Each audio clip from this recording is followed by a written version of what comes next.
Good evening, everybody, and welcome to another edition of the Sports Exchange. My name is Scott Morgan, Rock Motor City Madmouth, our Memorial Day edition. Before I introduce everybody, I want to let everybody know that we're obviously talking about the three-day weekend, and each of my guests are going to have an opportunity to go out there and talk about what means the most to them here on Memorial Day weekend. So have a great show lined up. Hope you guys can stick around for us. I guarantee there'll be a lot of memories, a lot of nostalgia. With that said, okay, I want to introduce my panel real quickly. George Eichorn, live from Detroit. Nice to be here. Thanks, Scott. JB Ellis, tell them where you're from. Brooklyn, New York. There you go. And Sideline Sports. And there you go, Steve Balestrieri. Yeah, I'm down here in Southwest Florida, right outside Fort Myers. Yeah, via Boston. Okay. Via Boston. There you go. And don't miss it. There you go. No, you never forget that here. After all, we're talking. Anytime we talk about Patriots and sort of thing. But before I do miss that part of it, but well, he does a heck of a job for PatsFans.com, and you'll get more info. Before we go any further in the show, though, I think all of us definitely want to pay our respects to the students that lost their lives over in that mass shooting in Texas. So, to me, this violence to me is despicable, and I hope at some point or another cooler heads prevail and a lot of laws get passed. And I can relate to that a lot because here in my backyard, Marjorie Stoneman Douglas was a victim of that mass shooting. And it's just too bad that these things continue to take headlines for all the wrong reasons. So, I know we're talking about Memorial Day, but I think all of us can agree that we want to pay our deepest respects to those that lost their loved ones over in this massive shooting. So any of you guys want to add to that? No, we just had one, as most of you know, a couple months back in Oxford, Michigan.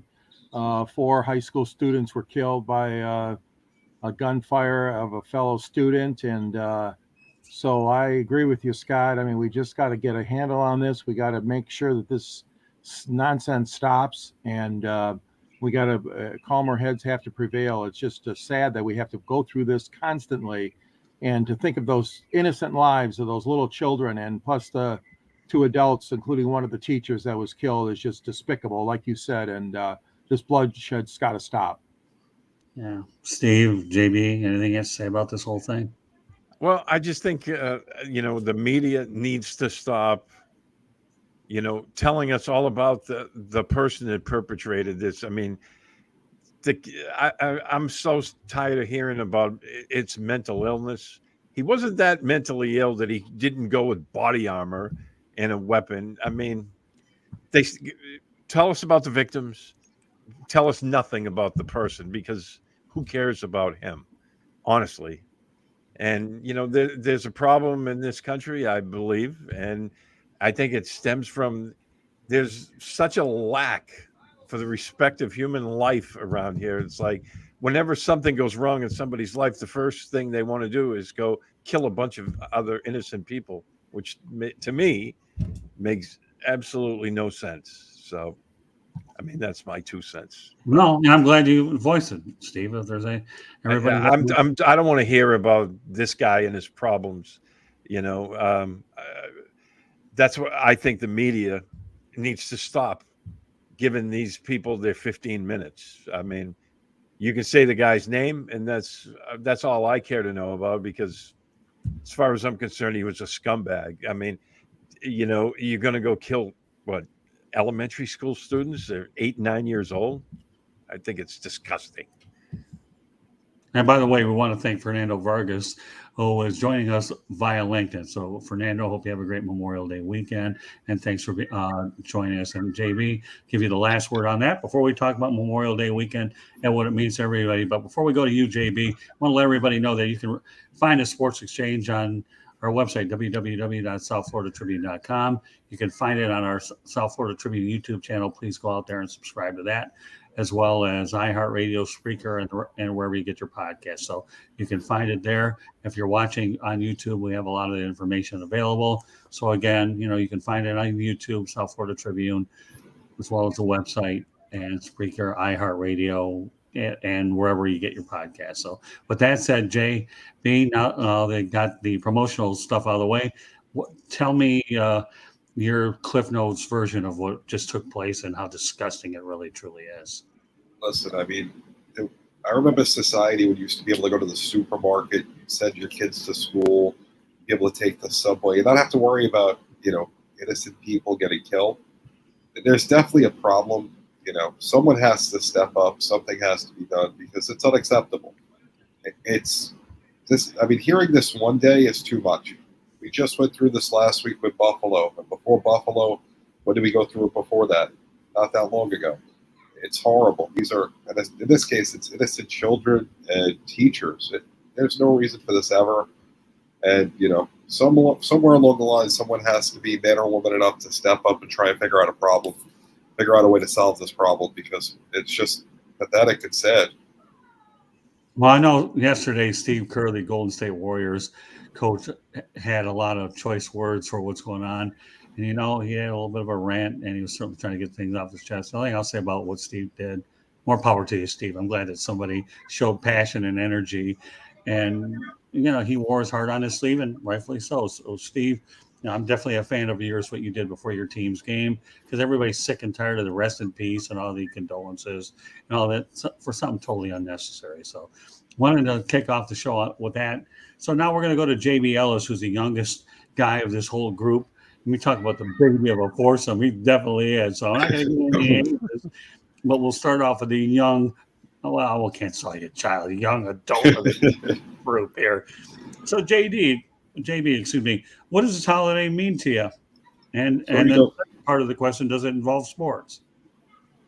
So I mean, sports is everything with how I live, but more importantly, Memorial Day, is to remember the fallen soldiers that without them, we wouldn't be here.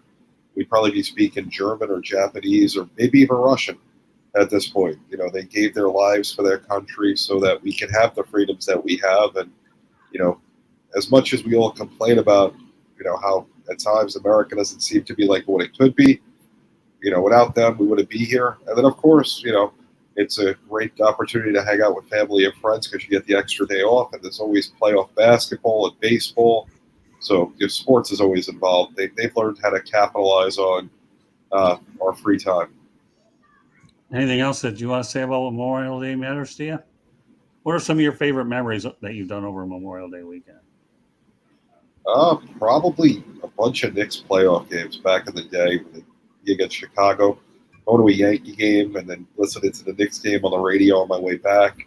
Try to get home to catch it before my heart got broken and they would lose to the Bulls and the Heat. Time after time after time.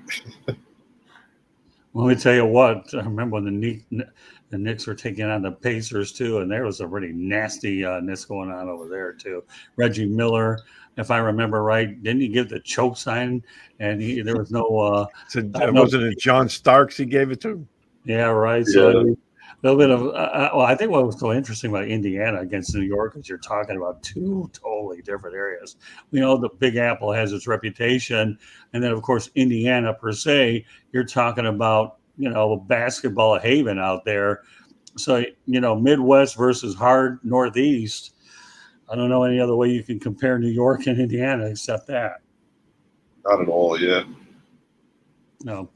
All right, we're going to move on to Steve Balestrieri. Let me preface the fact that Steve Balestrieri has been in the military, so you're the military veteran of our crew. So why don't you go ahead and give us some of your favorite highlights of Memorial Day and the weekend per se? Yeah, after a career in the military, I mean, Memorial Day was big for us every year because that was our time to give back to the people who made the ultimate sacrifice. So, every year we'd have ceremonies on whatever base I happened to be stationed at the time.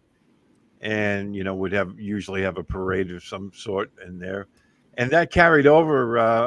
I was very involved with the veteran community after I retired and, when I was living up in the Boston area. On the week prior to Memorial Day, a bunch of us veterans from the local town, we would go visit all the schools in the area.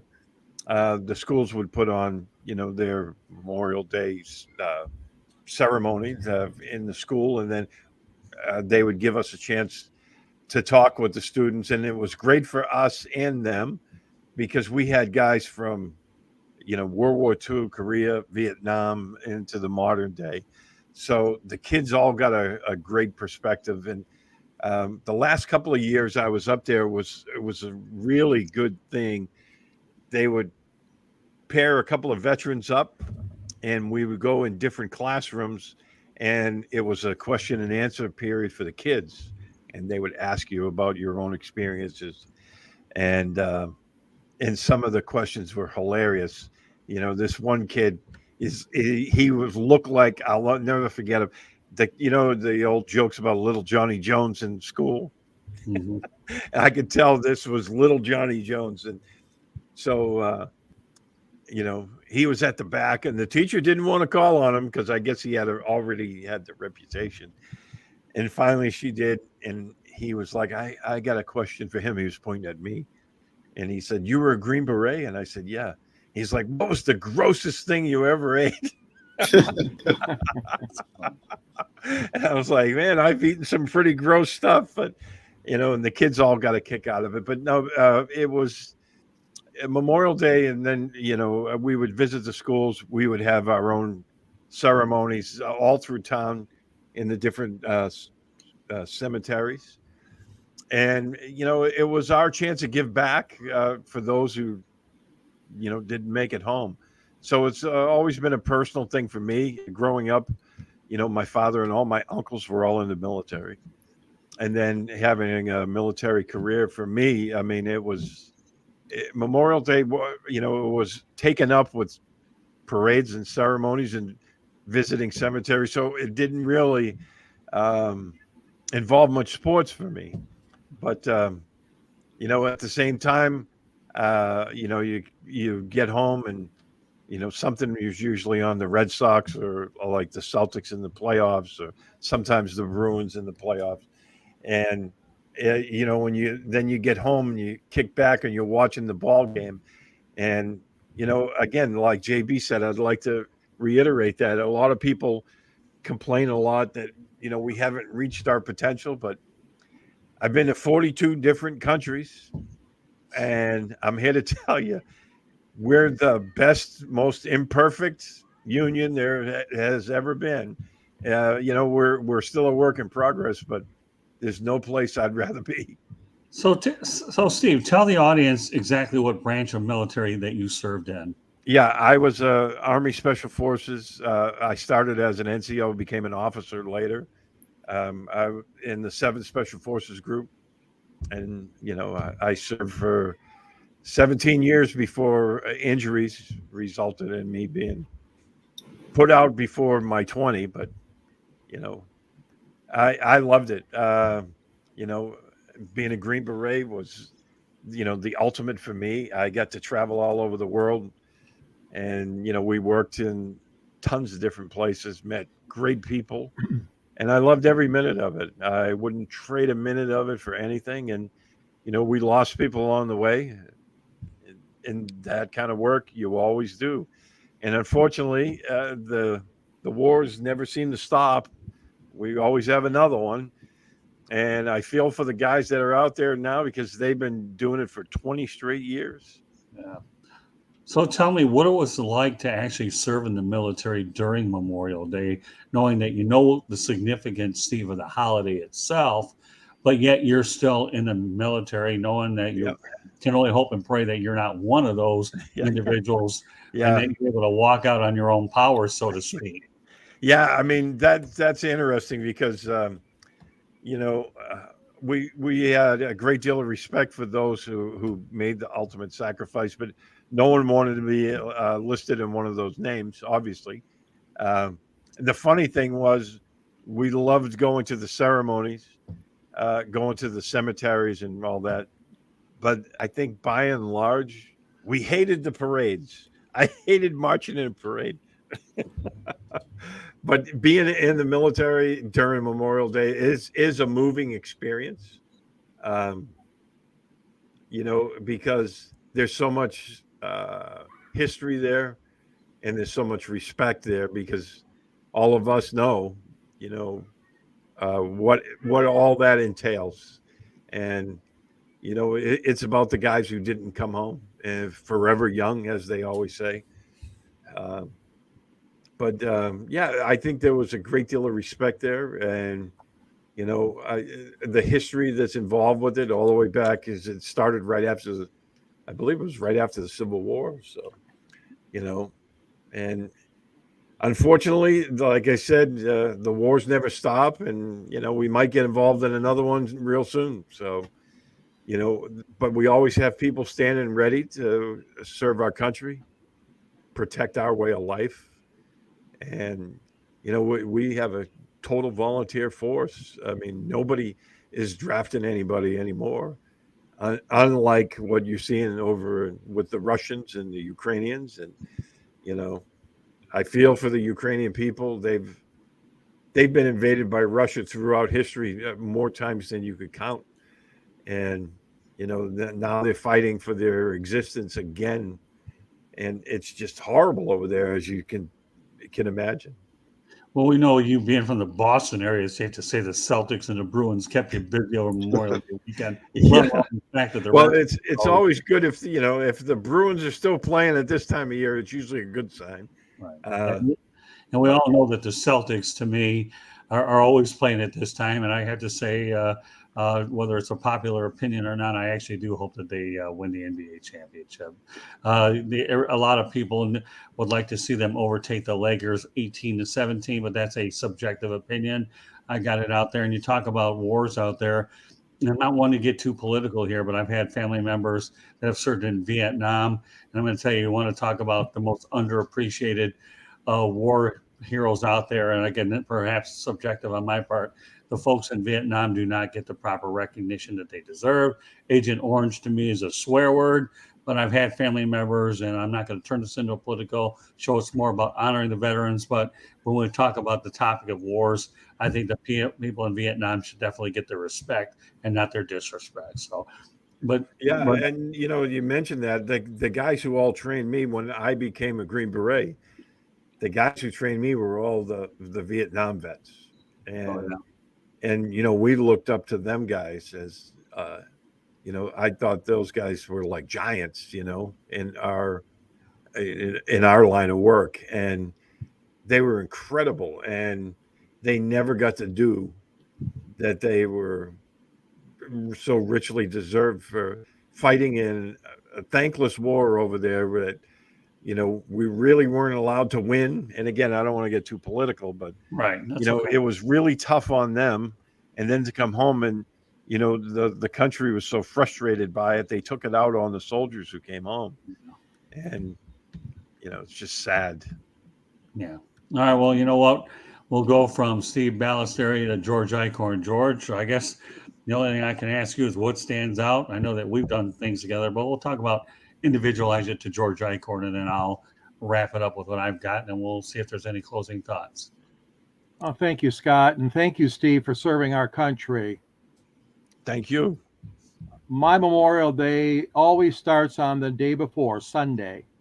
There's a wonderful Memorial Day concert on the steps of the Capitol, and actors by the name of Gary Sinise and Montoya, they host this wonderful concert. It's an unbelievable event. If you guys, anybody listening to our show out there has not seen it, it's worth your time to watch it on the Sunday before Memorial Day on the steps of the Capitol to honor, and they do a fantastic job. One of the highlights that they do is they reenact stories and families, and they'll have two actors or one, whatever it is, male or female, depending on whatever the case is, and they'll reenact this story about how Joe was in the Army and how Joe was saved by his friend Steve, or whatever the case is. But they do a masterful job. It's tremendous music. The National Symphony Orchestra plays, and it's just a wonderful tribute to our armed forces. And like I said, it's on PBS, your local PBS station. So I always watch that. Memorial Day itself, I think our country unfortunately takes it too much for granted. You mentioned earlier, JB, it's obviously an extended holiday. It's a day off for a lot of people, and they have the right to obviously celebrate the way they want to. We're a free country, But when it depends upon what kind of meat I'm going to pick out to go on my grill, as opposed to taking a moment or two to remember those who died, we've gone a little bit too far in the opposite direction. I also like to watch the ceremony at Arlington. Usually the President of the United States and the First Lady, and they're accompanied by the Defense Secretary and other dignitaries. And of course, they pay their respects at the Tomb of the Unknown in such a moving ceremony. And then after they do that and play taps, they go into the amphitheater, it's called, in Arlington, and it's packed with veterans and their families. And the president again speaks. Well, he didn't speak at the Tomb of the Unknown, so he gets an opportunity to deliver what you would call his Memorial Day address. And I'll never forget a couple of years ago when Elizabeth Dole was there wheeling out Bob Dole in his wheelchair. And, Senator Bob Dole, he's no longer with us, but what a tribute that was to see Bob Dole in his 90s. And he would go to that ceremony almost every year if he could make it physically. That man was something else, I tell you. He never got elected president, but boy, oh boy, the service he gave to our nation, both in the military and in Congress, was unbelievable. So I think of those things. I think of, like you said, Scott, sports intertwines in that too as well. We've been blessed to have the Detroit Pistons and the Red Wings still playing basketball and hockey respectively when they were good, at that time of year. And of course, our Tigers. Tigers are sometimes home that day. They usually play an afternoon game, and sometimes they're on the road. This Monday, they are home. They're playing the Minnesota Twins in a day game. But you're right. The playoffs, and Scott, you and I have been privileged to take a trip together on Memorial Day weekend more than once, up to Michigan International Speedway to see the US 500. And then, of course, down to Indianapolis. We'll never forget that wonderful trip we took to cover the Indy 500. And as a bonus, we covered we saw the Indiana Pacers in the Eastern Conference Finals. So to me, it's a lot of remembering, but yes, it involves sports and those great memories. Great segue. I'm telling you, I got a bunch of true pros here tonight. Not that I don't anyways, but especially on an important broadcast like this. So with that said, I'm glad you brought up Arlington, because when I covered the Lions and the Washington Redskins, I did make it a point one time to go down to Arlington National Cemetery. Folks, if you haven't been there, you got to go. In fact, I don't know if my wife has been there, but we're going to go there one of these days, somewhere up in Tripoli, in that part of the country. I would love to return back to Arlington Cemetery again. But that said, I'll double on what you said. George, I've been to 2 Indianapolis 500s, and ironically, Jacques Villeneuve ended up winning one of them and finishing second in the ones. I think Al Unser Jr. was a winner in one of those. I had the chance to see the Indiana Pacers. Actually, I believe they played the New York Knicks in one matchup, and I think they played the Orlando Magic. I don't remember. But if you talk about the NBA playoffs, it's one thing down at Market Square Arena. But when you go to the parade in downtown Indianapolis, and you've got Florence Henderson out there waving to the crowd, and then you got Jim Neighbors singing back home in Indiana. I mean, geez, if you can't get any more Indiana than that, I don't even know how to do it, because those are synonymous names with there. Yes, the US 500 a couple times. I went to Michigan International Speedway. And, what's interesting about the US 500, George, why don't you go ahead and give everybody an overview about how the US 500 became the US 500? Just briefly, Championship Auto Racing Team's kart, we now know it as the IndyCar Series. Well, they had a simmering dispute with Tony Holman, who was the owner of the Indianapolis Motor Speedway and the Indy 500. And Tony was very tired of the foreign influence. And one of his many complaints he had was the foreign drivers had somehow taken over the circuit too much for his liking. And so there was a break between karts, Championship Auto Racing Teams, and the Indy 500 and that brand, if you will, that was always on. Seems like it's been on ABC forever. As we know, with Jim McKay used to be the host of this broadcast, and it's still on ABC. But what happened is it got to a point where it was so bad between the two that they could not come to any kind of agreement. And so Tony still staged the Indy 500 with a lot of rookie drivers and a lot of Americans, obviously mostly all Americans, and some guys maybe even past their prime. And he brought back to still stage the Indy 500. Well, Roger Penske is part of the group that used to own Michigan International Speedway, which is a beautiful speedway located in rural Michigan, and they staged the US 500. And Scott, you and I had the opportunity to see that race. I think you went to two of them. I only went to one. Right. But it was really kind of a sad day for championship auto racing on open wheel, because nobody really wanted to see that happen. That there was a competition for the IndyCar audience, if you will.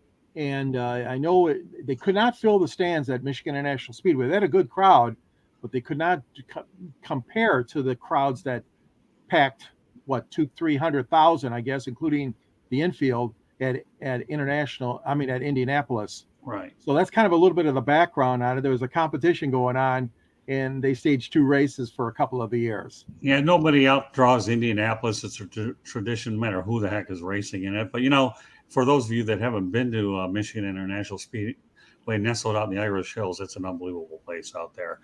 And of course, when you talk about auto racing owning Memorial Day weekend, I realize baseball gets involved too. Well, let's not kid ourselves. Auto racing, we're going to be doing a show down the road about what sports own a particular holiday, but it won't be tonight. But I tried to get a credential for the Coca-Cola 600 in Charlotte, North Carolina. Couldn't do it at the last minute. But I did the next best thing at Charlotte Motor Speedway. I paid $200 to take 4 laps around the track in an open wheel car so I could visualize what a race would be like, going 600 miles, starting during the day and ending at night. And my wife wasn't crazy about the idea of me doing it, not because of the money, but she knows I do have a tendency to live over the edge. And for those 4 laps, she was a little bit on pins and needles, but she's gotten used to it after a while. So, but when you put it all in perspective, yeah, we all definitely can't lose sight of what Memorial Day means in so many different ways. And when you put a button and bow on this whole thing, Steve, I love the stories that you provided, the military part. And JB, obviously, everybody on this panel brings something to the holiday. And I realize that it's not a day you're going on a diet, that's for sure. I have a feeling that the grills are definitely there. So if you're looking to lose weight, it ain't going to be. There's 2 holidays you don't lose weight: Thanksgiving and Memorial Day. But yeah, we always make way too much food at the end of the day. No kidding. Yeah, but and that's part of the part of the tradition. The tradition, and then myself. I mean, I'm sure I'm not the only veteran that does this. After we eat, I pour myself a good stiff drink and pour one for the guys who couldn't be there. There you go. Well, I'll tell you one thing. I don't discount the fact that I used to love those 3-day weekends because I was always on the road somewhere, right, George? I mean, Yes. Being a travel guy like I am, if there's a way that I get a 3-day weekend, you know what I would do? I would go ahead and drive in the middle of the night before, and I would maximize that 72 to 96 hour window and go somewhere. And when I went to my first Indianapolis 500, I was in such awe of the whole thing. I drove down to Indianapolis to see practice a couple weeks, then qualifying, and then the race. And then the following year, I got smarter and took flights down there a little bit because it was just too boring of a drive from I-94 to Indianapolis. But you know what? I got to tell you, Indianapolis, of all the towns, they know how to stage up big events, and they can handle multiple events between the downtown area as well as the suburbs where the Indianapolis 500 is. So, Yeah. I know a lot of people. I have an amusing story that What's that? kind Go of ahead. ties in with the military, and you're talking about auto racing. I'm sure you've heard of Rockingham Raceway in North Carolina. Yeah, I have. Well, that isn't very far from where, the Special Forces training is done away from Fort Bragg. It's a place called Camp McCall, and it's way out in the middle of basically nowhere in North Carolina, but it's not far from Rockingham. Well, when I was an instructor for Green Berets, we had students, most of them who didn't make it would fail the land navigation test. We have them out there, and we always tell them, you're inside, this swampy area where we're doing this. If you come to, a paved road, don't cross it, because then you're out of the area. But we would always give each of them a quarter, because we invariably knew somebody was going to cross the road and get lost. And if you get lost, if you come across somebody's home, or, back then there was pay phones, call and tell the base area, Camp McCall, that you're a lost land navigation student. Well, this one Sunday, all our students were in except this one kid. We were searching because, we had the navigation, they'd have points that they'd have to go to, and each student had his own route. So we knew where the last point he was and where he was going. So we started sending out vehicles looking for him. Couldn't find him. And we're like, where the heck did this kid go? So, we were looking for him for a good 2.5, 3 hours. Can't find him. And then guys on the radio from back at the base said, you have a lost kid out there? And we're like, yep.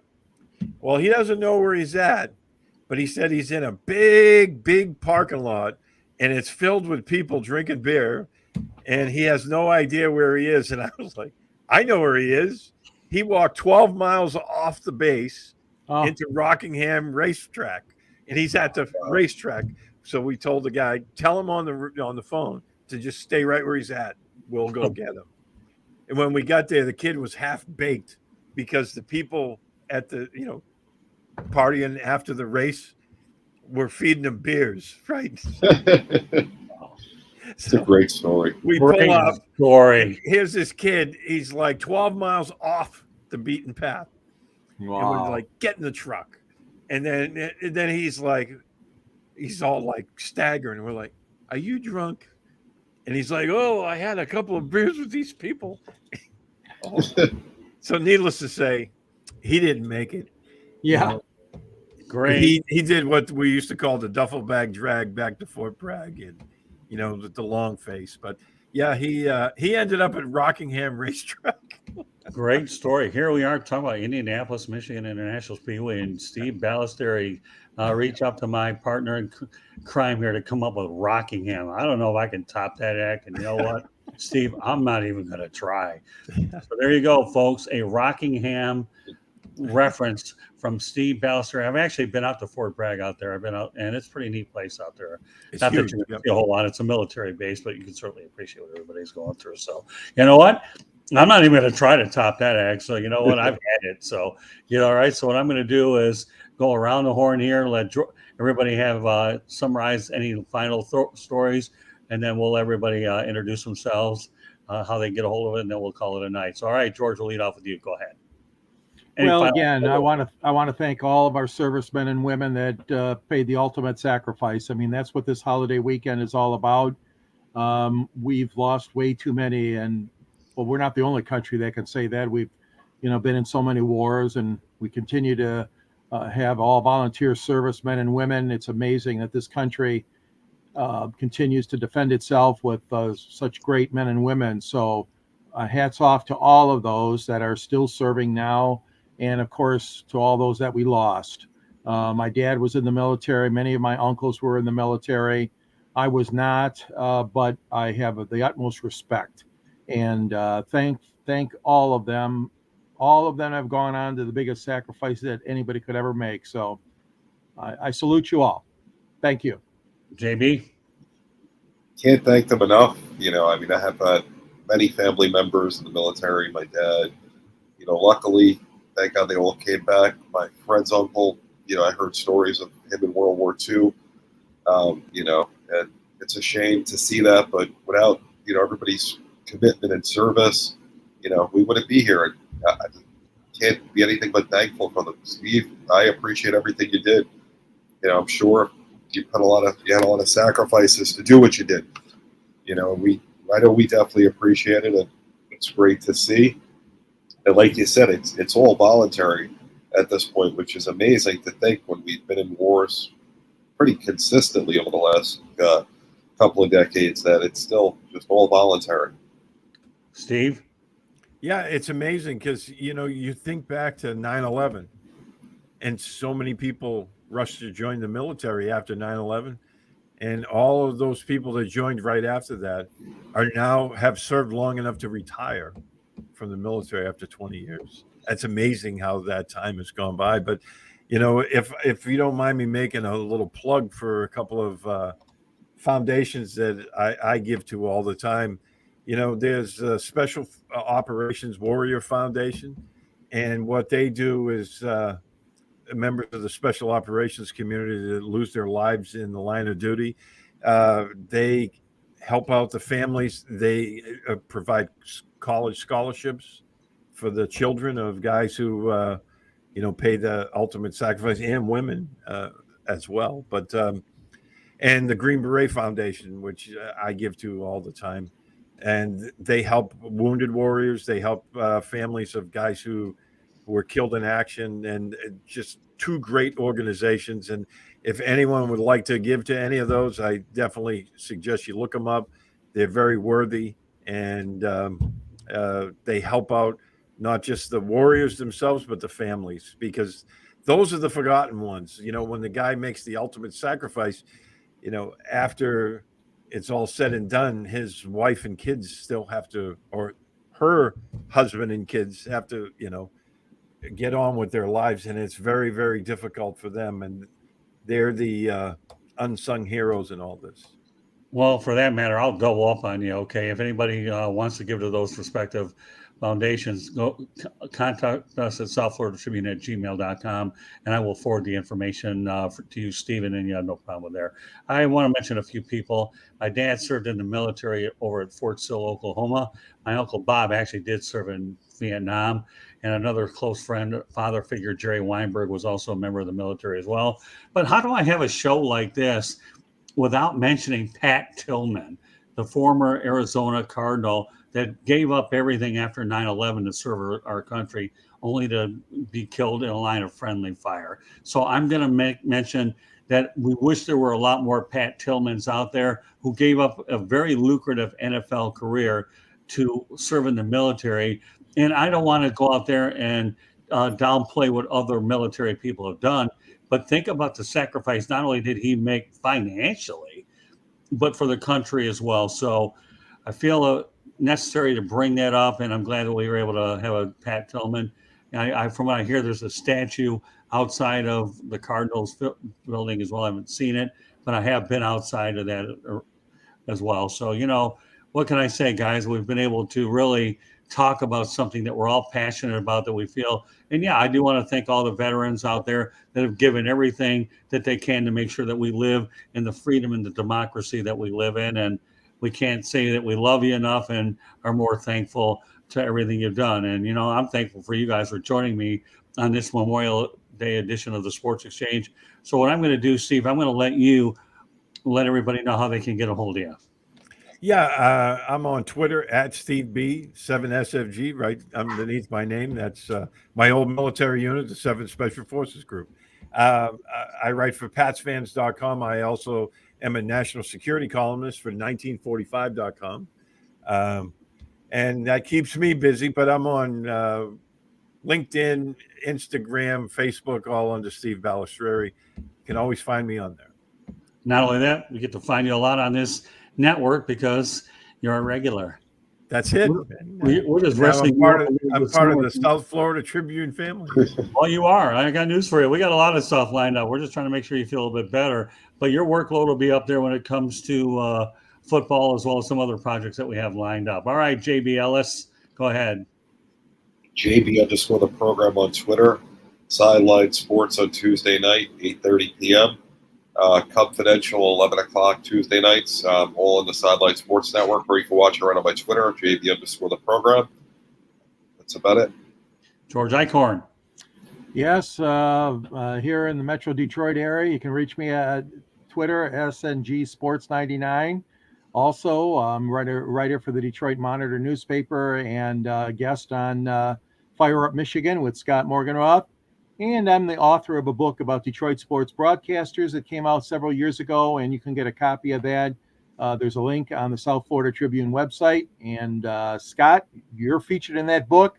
And so are so many other great sportscasters like Ernie Harwell, George Kell, Van Patrick, Ray Lane, and Jim Brandstatter. Well, good segue, George, because the Fire Up Series, Florida, Michigan, will have a new night as it moves to Monday nights at 9:30, starting on June 6th. So look for us also at www.southfloridatribune.com, Twitter at Tribune South, and of course you can subscribe to the South Florida Tribune YouTube channel, and you can find these shows on Spreaker.com, iHeartRadio, Apple, Google, wherever you find your podcasts as well. And I should also point out that we have another series that'll debut called Fire Up Wisconsin. So we're looking forward to letting that one out there as well.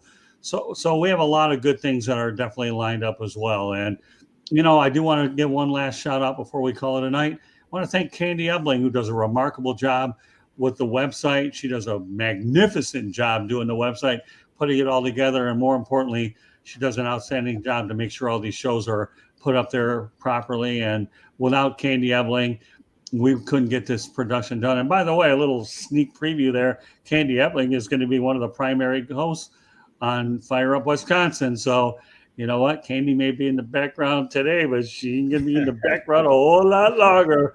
She won't be behind the curtain for much longer. No. I tell you, she's graduated from photographer. She's going to be a broadcaster.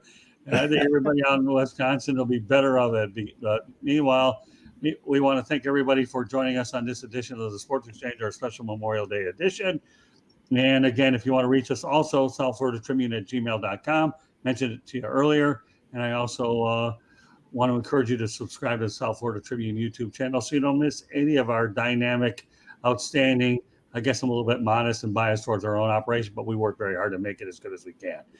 So with that said, on behalf of George Eichorn, JB Ellis, Steve Balestrieri, my name is Scott Morgan, we're out the Motor City Madmouth. Thank you for joining us on this edition of the Sports Exchange, and stay tuned for updates with other shows in the works. So good night, everybody. Happy Memorial Day. More importantly, enjoy the food, but please be safe.